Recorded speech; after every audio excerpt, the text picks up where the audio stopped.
Welcome to Season 2 of Policy Implications podcast, where policy meets research. I'm your host, Olga Zadorozhna from Kozminski University, where I teach on the research in empirical economics.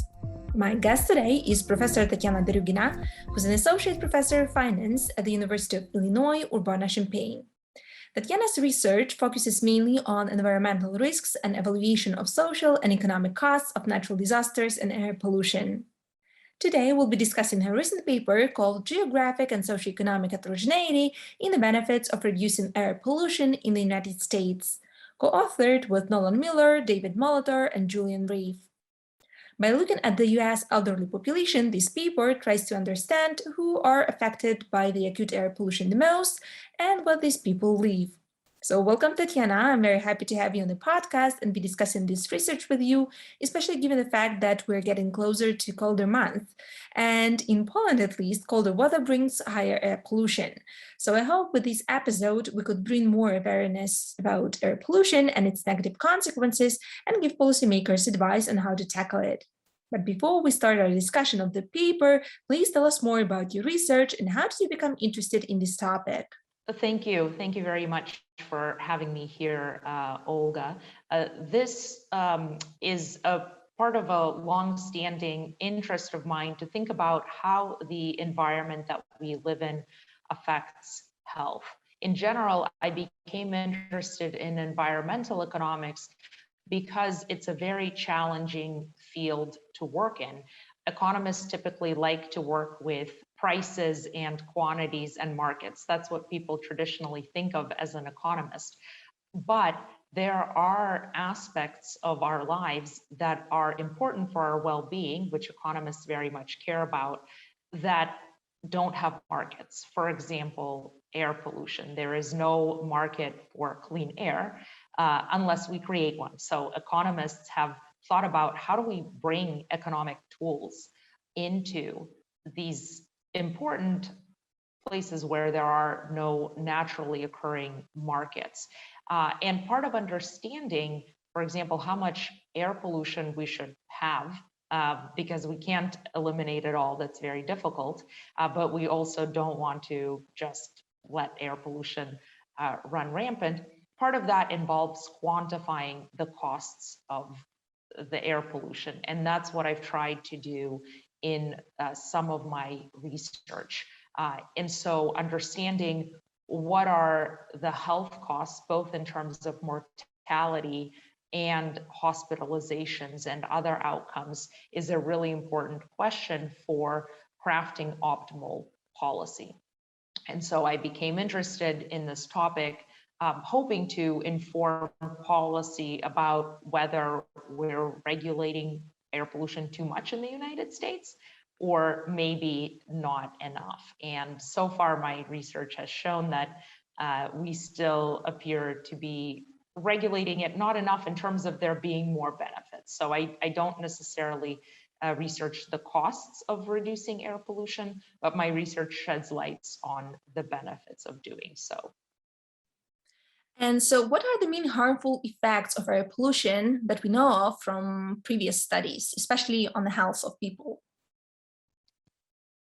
That's a great question. So far, I've just been using the term air pollution, but in practice, there are several important air pollutants that people should care about. For example, there's ozone that gets produced when cars emit certain compounds that then react in the atmosphere. And ozone can be particularly harmful to people who have asthma or other breathing difficulties in the short run. We know less about its longer run effects, partly because it's harder to trace chronic exposure that people face. The air pollutant that I have studied the most is called fine particulate matter. So this is a broad term that refers to any particle that's 2.5 micrometers in diameter or smaller. That's smaller than a human hair.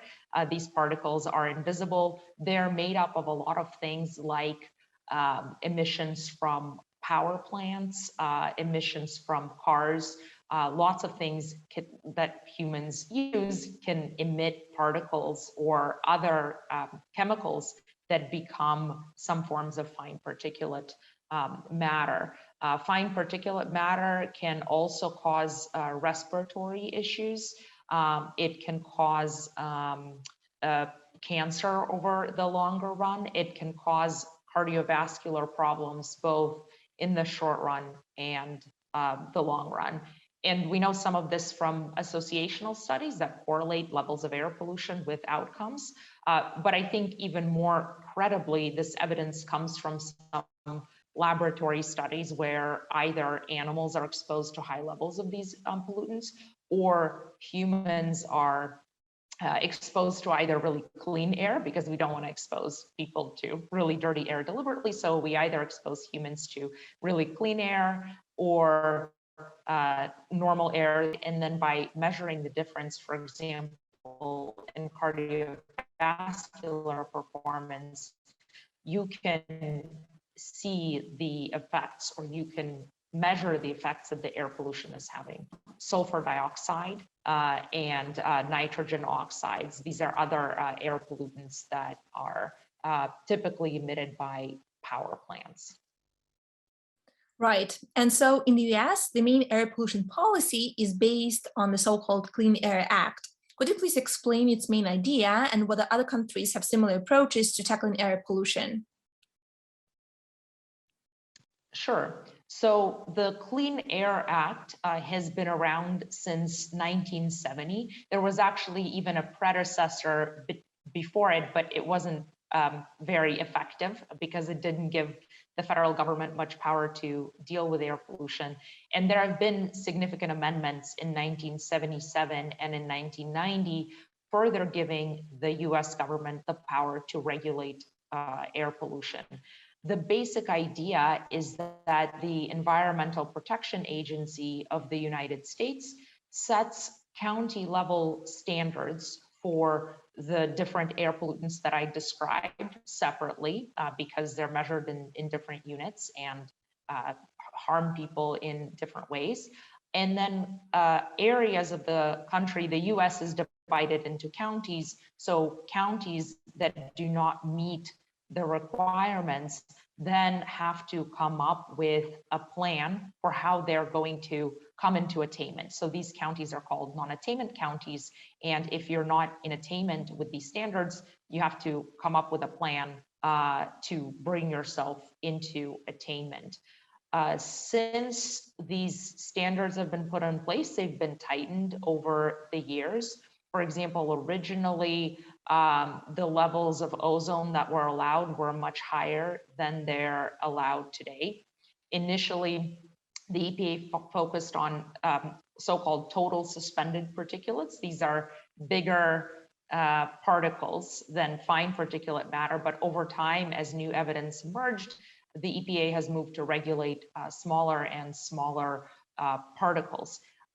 If a state does not come up with an implementation plan for the non-attainment counties, or if the EPA deems it unsatisfactory, it has a number of things that it can do, both in terms of withholding funding, not allowing new pollution sources to open up, and so on. So it's actually fairly complex legislation.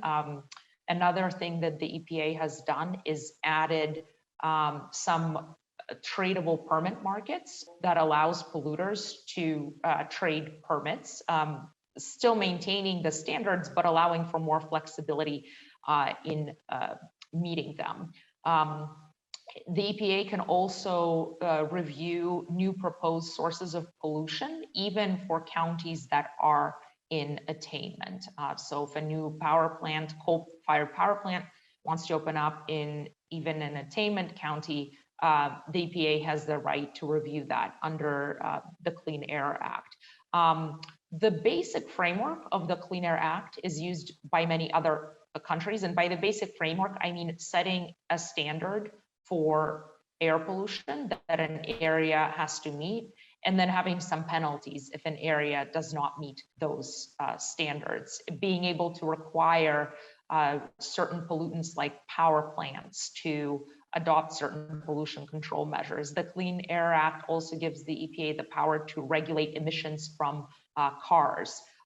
So lots of rich countries have policies like that in place. The European Union has its own framework that is broadly similar to the Clean Air Act, but will of course differ in the details because it's a complex legislation. When it comes to poorer countries like China or India, they also have air pollution legislation that's broadly similar. But for example, in the case of India, it's often not enforced. So it might look like, okay, so, you know, the government can regulate and mandate that polluters install certain pollution control equipment, but in practice, it does not get done. The legislation in poor countries also typically lags in terms of keeping up with new pollution sources and really having the power to enforce and the will to enforce this legislation. But in terms of the basic framework, it is widely used around the world.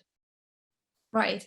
And so in your paper, you suggest an alternative approach to be used in air pollution policies, saying that policymakers should not only look at air pollution levels alone, but also at pollution vulnerability. So what is this pollution vulnerability? How do you measure it? And why do you think this new approach is better? Okay, so I should say we don't necessarily think this approach is better.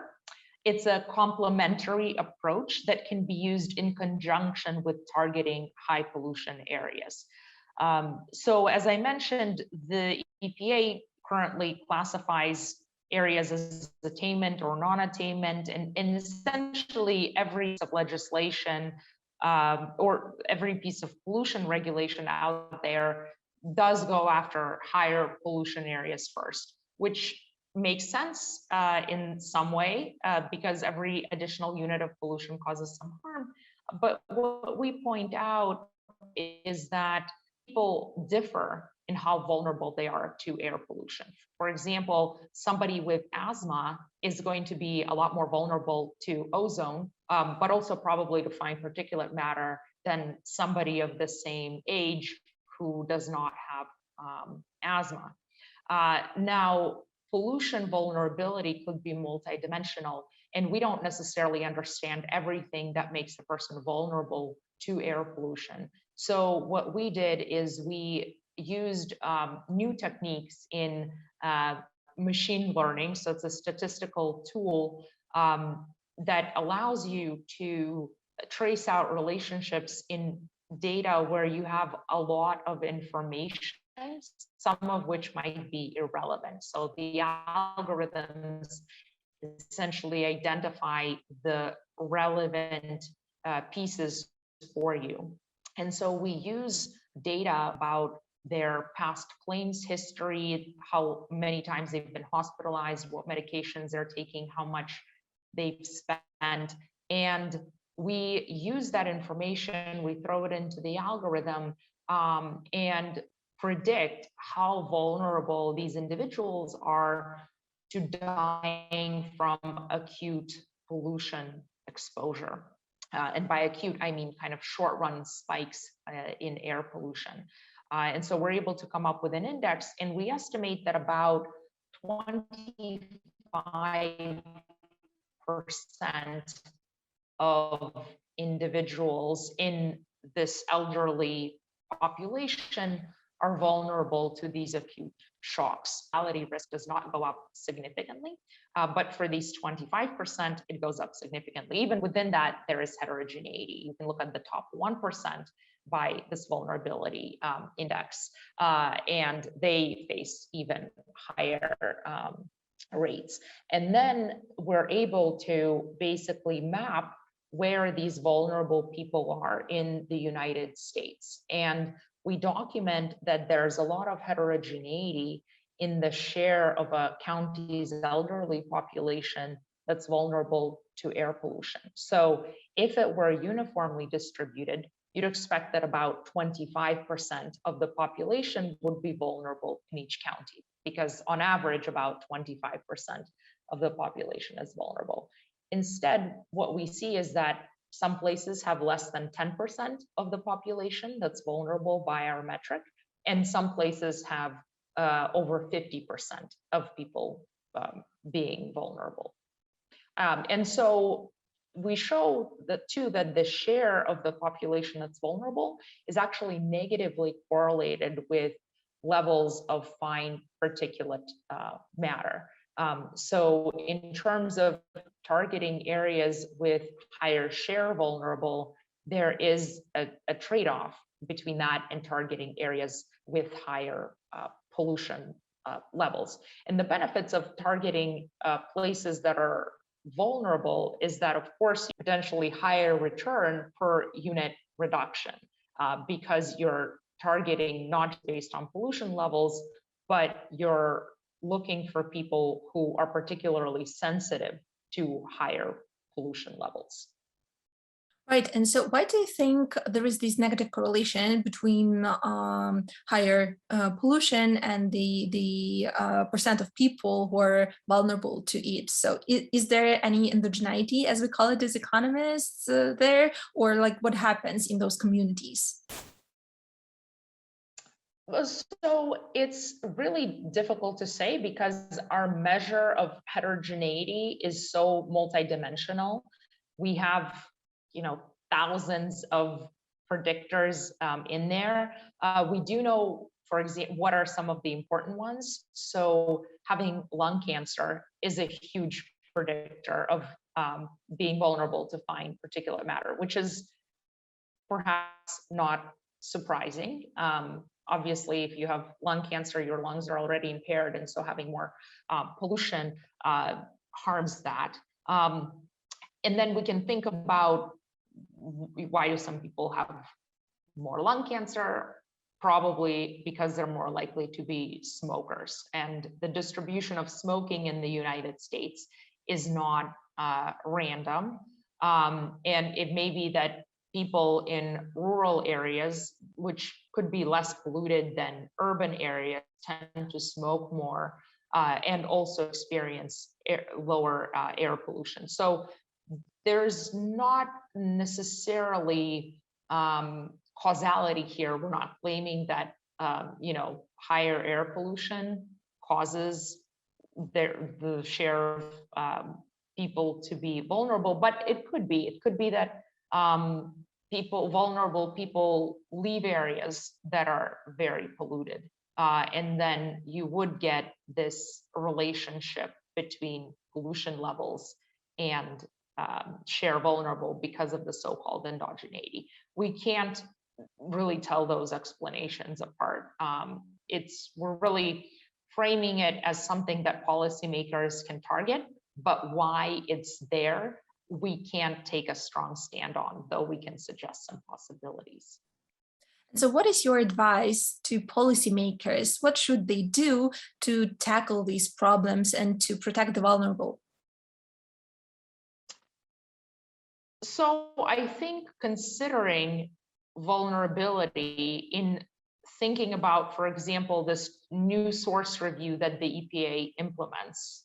So looking not just at pollution levels when thinking about whether new sources would be allowed, but also what are the characteristics of the people that live in the area. As part of our work, we produce a map of vulnerability. So in principle, this information could be used by policymakers to improve their decision-making about where to allow new sources, where to target funds for pollution reduction, and so on. Again, we don't think this information should be the only piece of information used. There are other considerations as well, like air pollution levels, like the cost of reducing air pollution, potentially some environmental justice issues as well. But we think our results can be another important input into that decision-making process.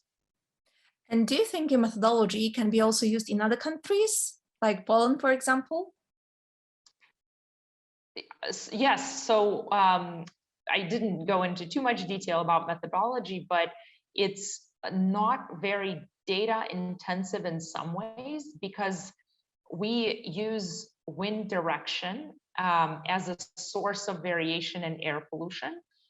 So in principle, the hardest challenge is getting the data on predictors of vulnerability. We have these health claims data that allow us to have a very rich space through which vulnerability can be predicted. Without that, we could still estimate the average effects of air pollution on mortality, but we couldn't estimate vulnerability. So if there is information available on people's health utilization, then I would say our method can be implemented there. Of course, we also produce some correlates of vulnerability in this paper and in another paper. And these can be used indirectly as well if the rich data on health utilization is not available. Perfect. So the policymakers should definitely collect more data and analyze this data. Thank you very much, Leona, for this interesting discussion. And I do hope that we can together tackle the problem of air pollution. Thank you.